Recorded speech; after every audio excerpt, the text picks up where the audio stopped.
Hey guys, Retro Rewinder here, coming at you with another pickup video. This one is epic. And Ted, my boy, it's gonna be legend. Wait for it. Dairy. Legendary. It is so epic, in fact, I'm actually going to make 4 parts, which is pretty crazy for me. But this was a Craigslist deal, and basically the first part I'm going to show you just the systems and the accessories that I got. I'm not going to show you all the controllers or anything like that. But then the next 3 videos are all going to be games. So, and in this video I'm also going to give you kind of the backstory on the Craigslist deal. So, let's crack open an Angry Orchard and let's get started.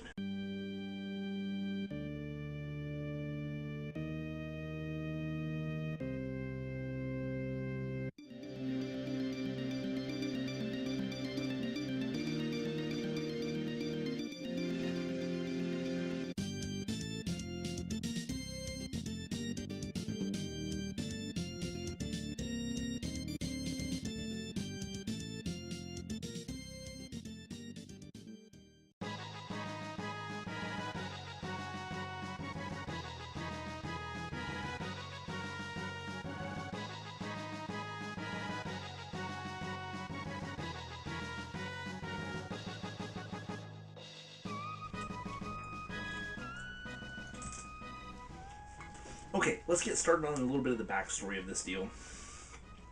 First off, know that this is the most money I've ever spent on one purchase, but it's also one of the biggest lots that I've ever gotten before, so the money was well worth it. I don't know if it's because I gave away a whole bunch of stuff and I've gotten good karma now. Like, I really don't know why, but this one just happened to fall in my favor this time. So basically the backstory is that I contacted this guy on Craigslist. He had a post of some stuff that he had for sale. Contacted him, asked him what he would want if he sold all of it together. He said he had no idea. He didn't think anybody would want all of it. But basically told me when he got home he would contact me and let me know. A couple hours later, he contacted me again and said that he got a phone call when he specifically said email or text. Somebody called him and wanted to buy all this stuff too. But since I messaged him first, I kind of got first dibs. But he basically, the other guy wanted to know a price right then, so he said just off the top of top of his head, $500. So he contacted me and said that basically if I offered more than 500, we would go from there.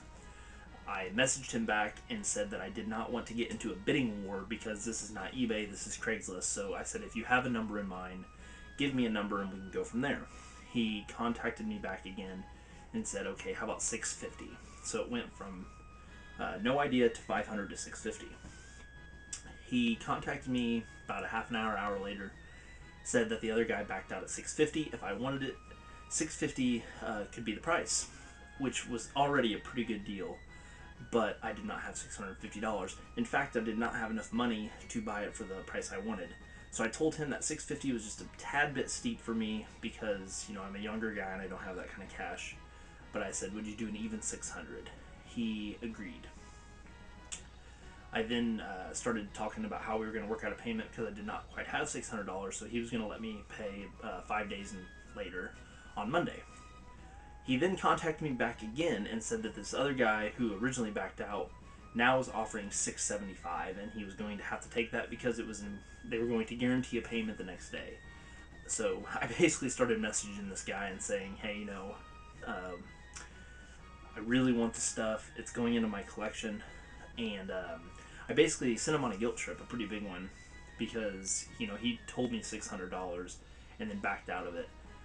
After I, you know, contacted him multiple times and said, you know, if the guy doesn't end up getting it or something, let me know. He then contacted me back again and said, you know what, you're right. I told you 600. I'm going to give it to you for 600, and he let me pay when I needed to.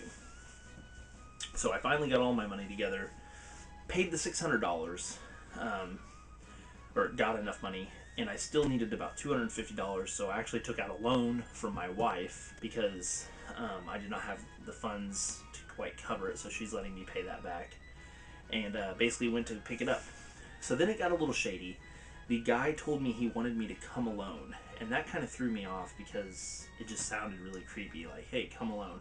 And he even put, like, I'm not going to mug you or anything. So he ended up giving me his address, and the place that he wanted me to meet him was at the same apartment complex that I have a friend that lives in. So that was pretty cool because I live about 30 minutes away from this part of town. So I ended up meeting him there. It's a pretty nice neighborhood, so I felt a little safer. Met him. He was a nice guy. Brought me into the house to try everything out. He then told me he was huge into Super Smash Bros. He was not going to sell me any system that played Smash Bros. Basically, and no Smash Bros. Games would be included because they're his favorite. So after we ended up, testing a few things out of the higher priced items, he actually, on the phone, he told me that I owed him a Smash Bros. Match since he let me have the 600. So I actually challenged him right there. We played like 4 matches of Smash Bros., which is pretty cool to do, in a random Craigslist deal. So I thought that was pretty neat. So that was kind of the backstory. I don't want to, keep talking about this. So let's just jump right into this.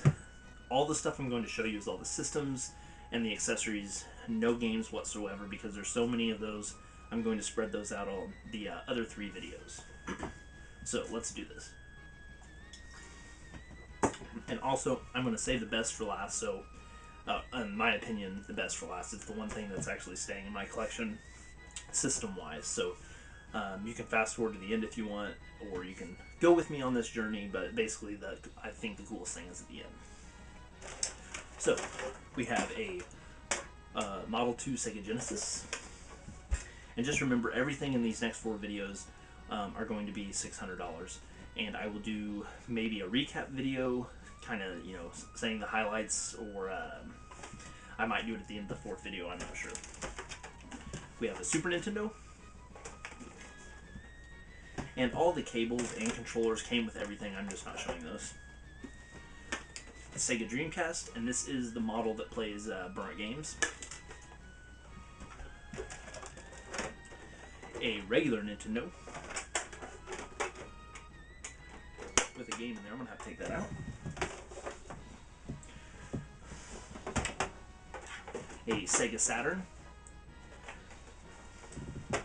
So you can quickly see why I'm going to have to make so many videos, because every system that I got came with games as well. A PS2 Fat, missing the back, but I normally sell these just like this anyway.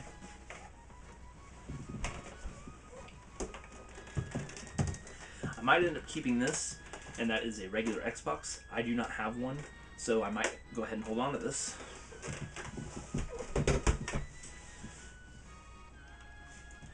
We have a Game Boy Advance with the battery cover intact. A regular Game Boy, no battery cover. And a Game Boy Advance SP. This is the model 001.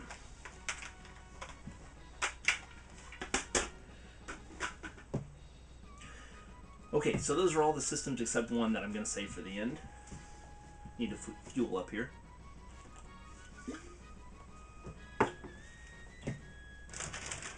Moving on to some accessories. Now I'm going to take this one out of the bag. We have the Nintendo 4-score that lets you hook 4 controllers up to the system. This one I thought was really interesting. I really don't know what it is. Some people that are more into the programming side of things might be able to tell me. But I have a SN program pad. And it's got, kind of looks like a Super Nintendo controller, which, it's for the Super Nintendo. But it's got slow, auto, set, and mode, and some LED screen or LCD. I don't know my light stuff very well. But if anyone can tell me what this is, it's the SN program pad. I thought it looked pretty cool.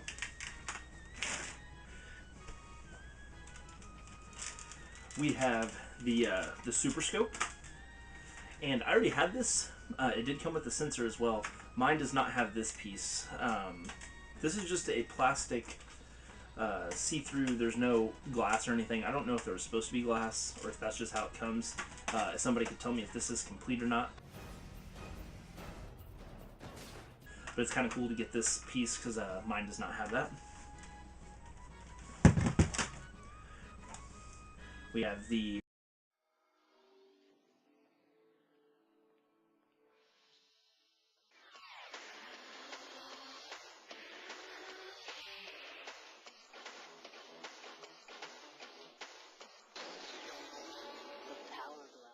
Power Glove, and this is the adult Power Glove, so it does fit my hand, which is pretty cool. It did come with the sensors as well, so that was pretty neat to get. I actually tried to test this out, and I have a big, flat screen TV, and started to hook up the sensors, and it just fell everywhere, and I gave up pretty quickly. You have to put these 3 sensors on your TV like this. Fuck! Piece of shit, fuck! So, Power Glove. Okay, the last thing in this video is this system right here. A Famicom. This thing is awesome. I love it.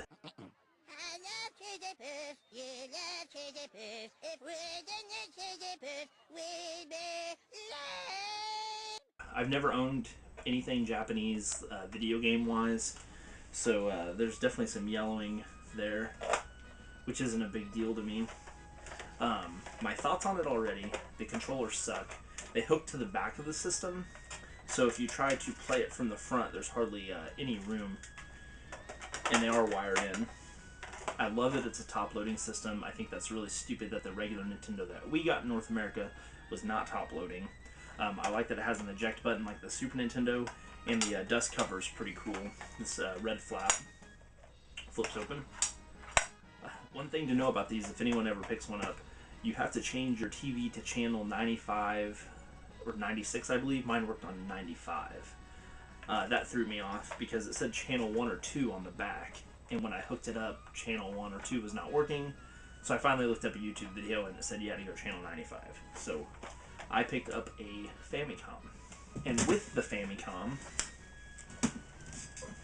came this, which is a converter box, because the Famicom takes a lot less voltage than ours does. We have 120 here, and in Japan they have 100. So basically, you hook the Famicom to this, and you plug this into the wall, and it decreases the voltage so you do not fry your system. And the guy that sold me all this stuff told me that this he paid $60 for this. So, I mean, just this alone made up a good chunk of the money back. I have not looked it up myself to see if they sell for $60, but that's what he told me he paid. Cheers. So yeah, just looking at all the systems I got, there's over, 11 systems, I believe. And there's games for every system that I picked up, which is why there's going to be so many parts of this video. The other thing I want to mention, when you're seeing this video, this is probably a few weeks after I got this stuff. I have a huge backlog of videos that I need to get posted, and most of the stuff that I'm not keeping for my collection is probably already sold off. Because I dropped so much cash on it, I really need to make that money back. So, unfortunately, most of this stuff will not be up for trade. But when I post the next videos, please go check them out, because this is probably the lowest cool stuff in my opinion. The games are really where it's at. I do not throw around the word epic very often in my videos, and I truly think this is an epic video. So this is Retro Rewinder. Please thumbs up the video, and I'll see you next part.